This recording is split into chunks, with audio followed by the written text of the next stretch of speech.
Why do I have an ostomy? Let's discuss. When I was 13, I started having horrible diarrhea and really bad stomach pain, and I actually had a lot of blood in my diarrhea. So, of course, naturally, my parents took me to the doctor, but the doctor I saw basically just said that I was a nervous child and there was nothing to worry about. Thankfully, my parents were not okay with that answer, so I saw another doctor and we continued pursuing this, and it turns out I actually have Crohn's disease. If you don't know what Crohn's disease is, it is a chronic inflammatory disease of my GI tract. Lots of inflammation throughout my GI tract, with tons of different symptoms. Probably too many to go into on this video. I was a freshman in high school when I was diagnosed with Crohn's disease, and I was so incredibly sick. I had to be homeschooled.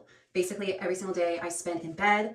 Numerous times I can remember my parents finding me on the bathroom floor because I literally could not get up and I could not walk to get back in bed. My dad had to actually pick me up and carry me to the bed. I was so weak and so sick. I tried all the different medications. I was on prednisone, so I had the beautiful moon face from steroids. I went on Remicade, which actually did send me into remission briefly. I had been on Entyvio. I did Humira.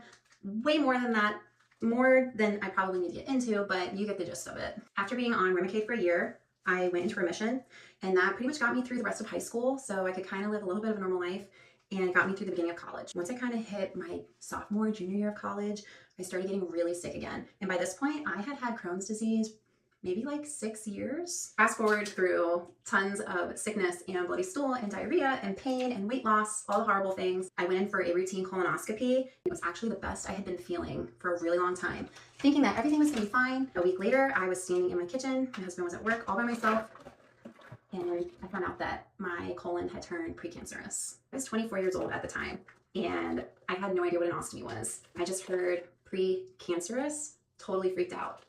I had no idea what was in store for me. So I met with my doctor and I met with a surgeon, and I had a few options. Get an ostomy and have my rectum removed at the same time. Basically the safest bet, meaning that nothing would turn cancerous and I would never have the threat of cancer to worry about. Another option was to kind of do like a resectioning and remove a little bit of my colon where they found the precancerous tissue. But if I did that, I was going to have to go in routinely for colonoscopies to make sure there was no cancer forming or no progression.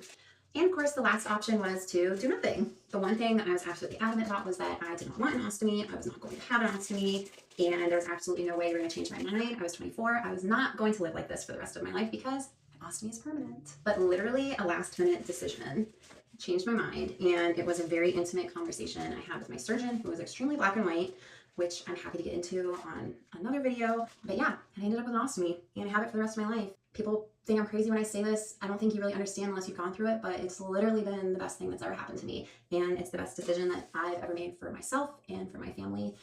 And it's taken me back my life. I say all the time that I never knew what I was missing.